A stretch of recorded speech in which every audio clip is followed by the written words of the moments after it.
Welcome to part 2 of the tutorial how to make a custom crisp pixel art font for Unity. If you want to check out the previous part, check the link in the description or on the card at the top left corner of this video. A short recap what we did in part 1. We created this folder here on the desktop, and in this folder we have the main Inkscape file, and in this file we created all the characters for our font on separate layers, which we then exported to the star archive file, which created this folder, and in this folder we have all the single layers of our main Inkscape file as separate SVG files. In this part, in part 2, we take these SVG files and import them into FontForge. And in FontForge we create then our TTF font file. In this part I will show you the process how to do this, and I show you also a few pitfalls that can occur and how you solve them and set up the FontForge project correctly. To do this, first let us open our Inkscape file again, because we need our EM square sketch to set the parameters up correctly.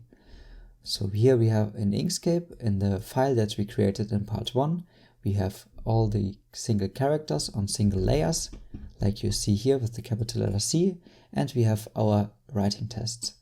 So let me focus here on this EM sketch. We have the values for our descent and ascent that we determined earlier in part 1. So I move this window aside here because we will now open FontForge. Okay, so I double click on FontForge.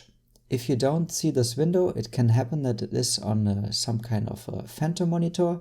So use the key combination Windows, Shift, and then the left and right arrow key to move this active window around between your monitors. Here we go on New, and then you see a new file opened, and on this file, if I maximize it, you see that we have all the containers for each glyph, and at the top it shows the currently used encoding. If you start out fresh, then your default encoding would be 8859-1, so let me change to this. Take a look at this section down here, because if you, for example, need the euro sign or glyphs of other languages, then go to encoding, force encoding, and then change to this 8859-1 encoding setting, and then you have the euro sign and you have also glyph from other languages. So that looks very nice. Next thing we're gonna do is we go to element and then font info and give our font a name. I call it my pixel art font and include also the native size in case you want to create multiple sizes of the same font. Then we go to general, and here we have the settings for the ascent and the descent. So let us go back to FontForge, to Inkscape, and here we have our sketch. So you see these values are quite high, and think of these values as points. So for example, the AM size of 1000 means in FontForge that one of these containers has a height of 1000 points, and the default width is also 1000 points. So think of them, for example, like screens that you may map pixelated images on them. So we actually need a certain resolution, so the values need to be a certain size so that we can install the TrueType font file at the end into Windows, for example. But for now, let us use our native sizes. So ascent of 9 and descent of 3. So with these values, we will first import all our glyphs to the containers, and at the end we will reset these values to higher values by introducing just a simple factor. I show you in a moment why this is possible, and then we can install our font without any problems. A short reminder at this point, keep in mind when you click in the EM size input field, for example, the ascent and descent can be recalculated by FontForge and will be in certain cases. So just make sure that you only use ascent or descent. So we click then OK. And before we import our first character, let us rename our folder, our file and our archive file, because this will become in handy when we later import our glyphs. So I propose glyphs and then the native size. When I speak of glyphs, I mean the characters, the numbers, and also the symbols which are parts of our font. So in this case, we can better distinguish them from our top folder, because when we import a glyph, for example, the capital letter C, so I double click on this container, go down to File, Import, and then we navigate to our username and to the desktop, and here we go to our created folder, and here you see by default the format is set to image. You can also import image files like PNGs. I show you in a moment what happens and what are the disadvantages of this. They are basically serving only as backgrounds, and then you can use the FontForge tools to draw on and create your font manually or your character. So I import the capital letter C, we change to SVG, and here we go. This looks quite good. If we now minimize this window and move our Inkscape window aside, you see here that we have, this is the descent area and this is the ascent area. Currently the width is not correctly, it is also set to 12. You can see this on this ruler on the top. So we go to metrics, set width, and then set it to, I think it is 6. So let me move this down here. So we have 5 and then 6, 1 for the spacing. So that looks good, very nice. Then we close this window again, and now I save our file and it opens a small dialog. So I go to the username again and save the file to the desktop. So let me go to the desktop, to our created folder, and we save it in here. Okay, very nice. Okay, earlier I mentioned the parameters, ascent and descent. When we now assume that we are finished, so we would apply a factor, for example, a factor of 10. So 9 times 10 is 90 and 3 times 10 is 30.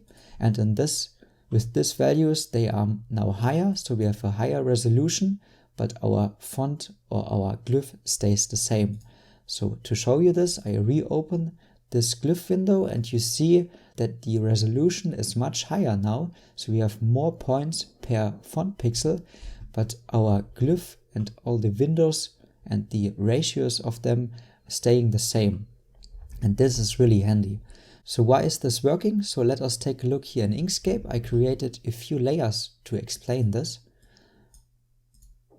Basically, it works like a basic rule of 3. So for example, when you calculate percentages. On the left-hand side, we have the values that we determine in FontForge, so the glyph width in points and the EM size in points. And on the right-hand side, we have the glyph width in font pixel and the EM size in font pixel. So these values have been determined here in Inkscape when we created our writing tests. To get our glyph width in points, so the value that we need to set for each character container, we multiply the EM size in points on both sides and get our desired equation.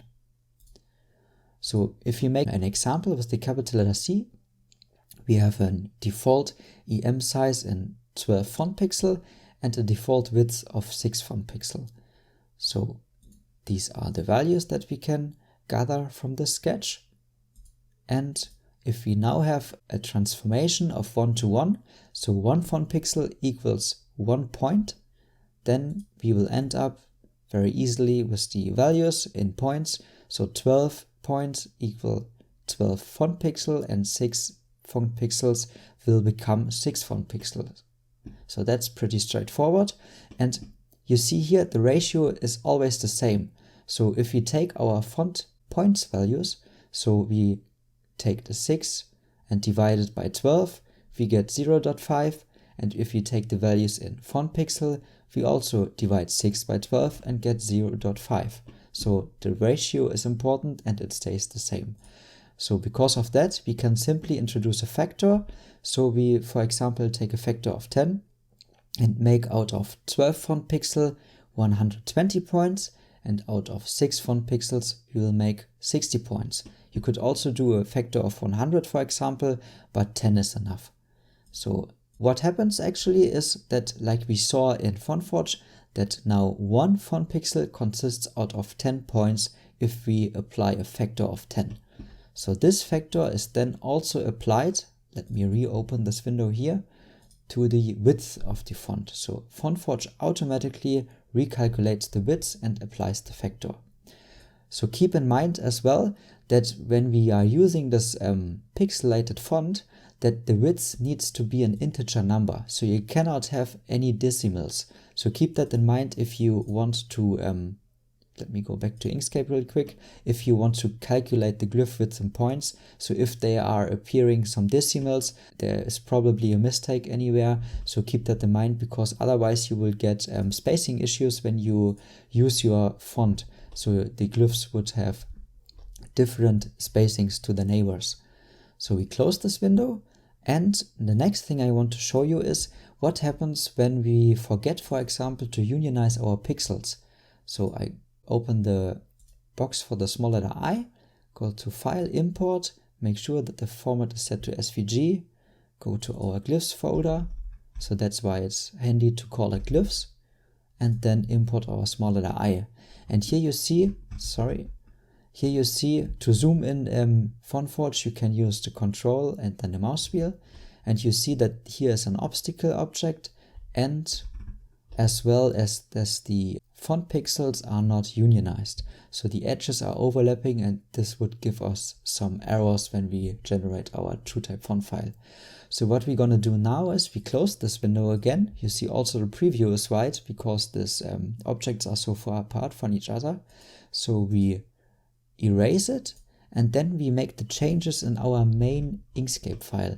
And this is really handy because then you have always an up-to-date main Inkscape file. So I would really recommend that you do it in here and not in these single SVG files, or even if within FontForge. So we change to our layer for the small letter A. You see it here flickering. We have this obstacle, we delete it in here, and we also mark all the pixels. You see they haven't been unionized. So we go to Path and then Union, or hitting Ctrl and plus. Save it, the file again, hitting Ctrl S, before we then save a copy and export it to an entire archive file. So here choose layers as separate SVG. So we are already in our layers at the, in our folder at the desktop. You see that we already have a tar archive file. We click save because the names are the same, so we overwrite it. We confirm this, then we make these windows smaller, open our desktop folder again, and then right click on our tar archive file to then extract it with 7-zip to a separate folder. It asks us as well to overwrite everything. We say yes to all, close it, and you should also see that the timestamps changed. Now we go back to FontForge, open again the character container, go to File, Import, and then re-import our small letter I SVG file. So everything looks fine now, we don't have any obstacles, and all the pixels have been unionized. Last thing to do is just to set the width. So we set the width to 2. And you see here, this didn't work correctly because we forget the factor.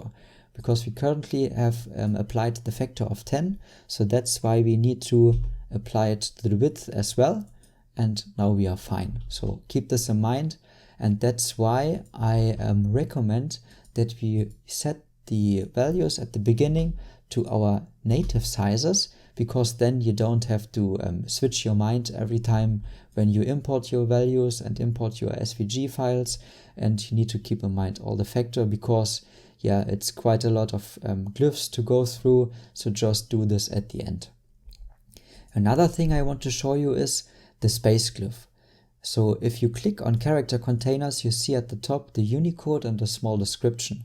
So when I search the space glyph, I would go to the empty character containers until I see space. So I double click on it, and then for the space glyph we only need to set the width, and I think it was 2.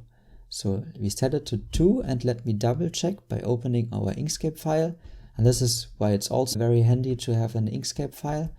So we see here, we have, for example, the number sign. This is the glyphs that I prepared in part 1. You see 1 pixel is for the spacing, including in this number sign. So for the next character, the distance would be 2 pixels, these 2s. So we have a spacing of 2 pixels. So let me go back to FontForge. Spacing is fine. We close this window again.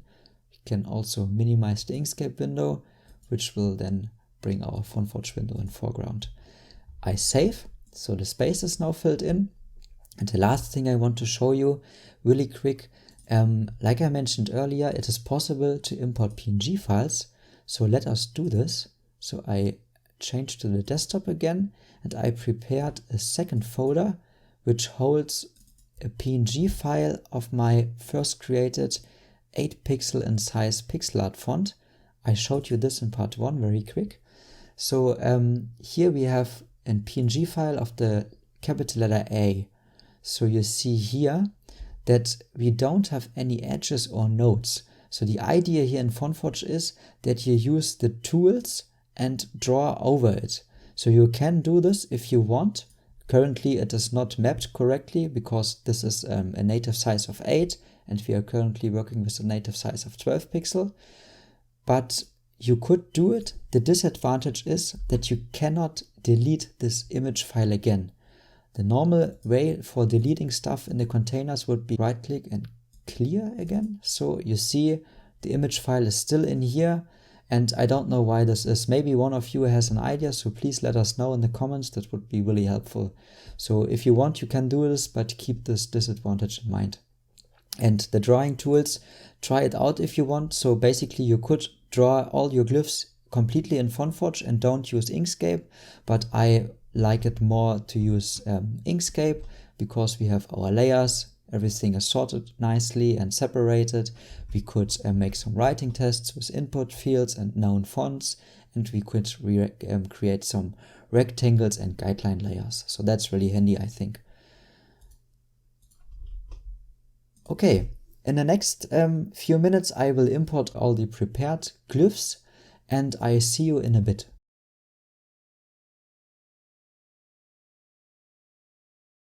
Welcome back. So I imported all the prepared glyphs. You see here we have the single quote sign, for example, or the period. If you are not sure, then just click on the character containers and then take a look at the top. So you see a small description. This is also the case for the small letter I, for example.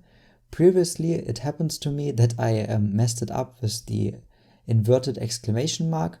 So make sure that you import them and assign them to the correct containers. One thing I want to show you, what is with these special characters. For example, this German capital letter Ä. So now you see here they are all looking quite similar, and I know, because I did it before, that this is the right container. So we double click it and fill in the SVG file. But what happens when you are not sure? How can you check it? So the nice thing here in FontForge, you can go to Window and then open a new metrics window. And here you can just make some writing tests. So for example, we can then write crisp, and you see already a preview of your font. You have the spacing very nicely, 1 pixel. You can also press the period that we assigned and can write it's, for example, with the single quote sign and the capital letter Ä.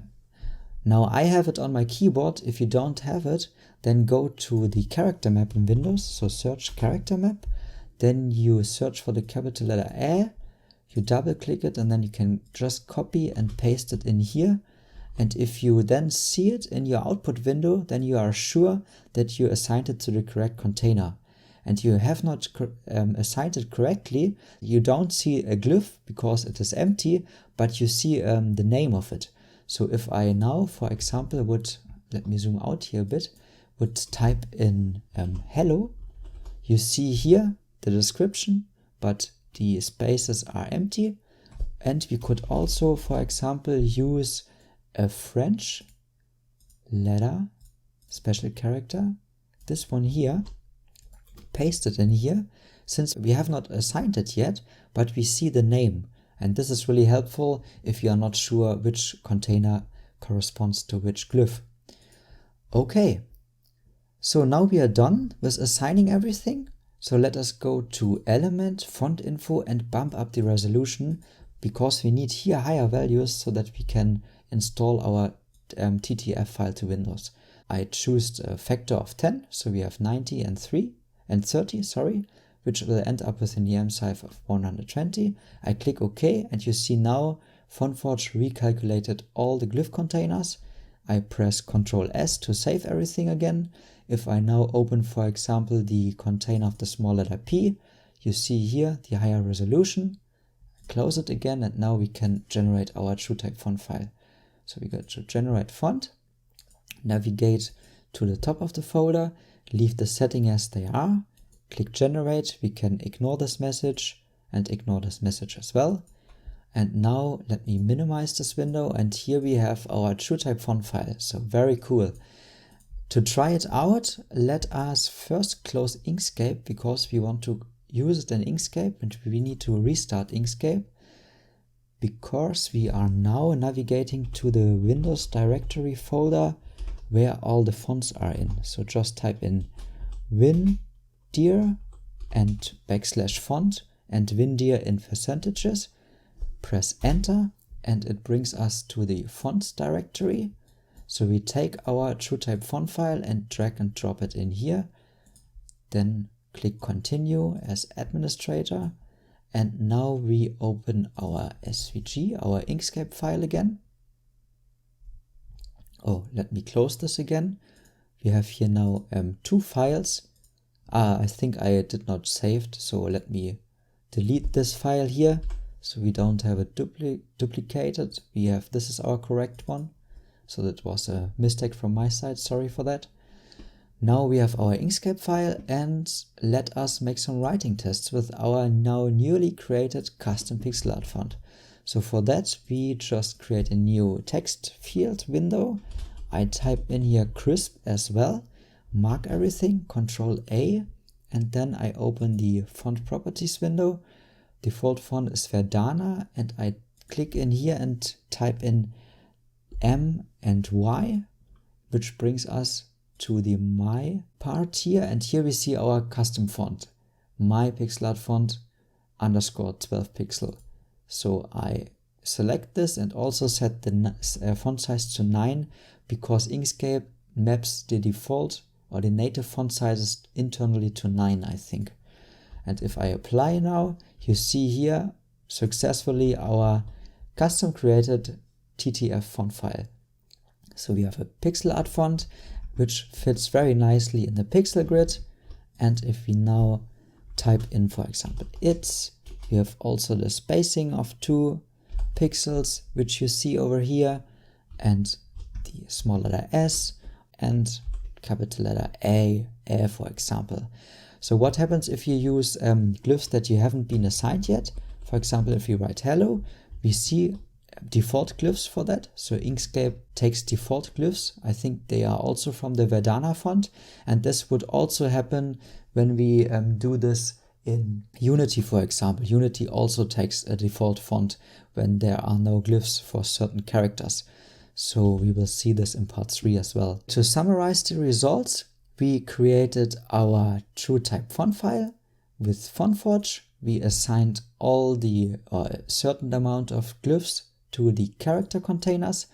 I showed you how to set up the parameters correctly, that you first leave them on the native sizes that we determined in part 1, and then we introduce a factor at the end, because FontForge automatically recalculates these values. I also showed you what happens when you don't combine the pixels and how you go through this and the workflow to then make the changes in your main Inkscape file, and as well some possibilities to try out your fonts in FontForge with the new metrics window. I hope you are set up to do it yourself. So in part 3 we take our TrueType font file. So it's a good thing to copy paste it in the Win directory and not drag and drop like I did earlier. So but you can also regenerate it from FontForge. So we take our TrueType font file, put it in Unity, and then create a TextMeshPro font asset out of it. I show you this in part 3. Thank you very much for watching. If you liked the video, please leave a like and consider subscribing for more tutorials and game development related topics. Don't hesitate to leave a comment if you have questions or want to leave feedback. So this would really be helpful for me, and I really appreciate that. Thanks again for watching, all the best to you, and I see you in the next part. Goodbye!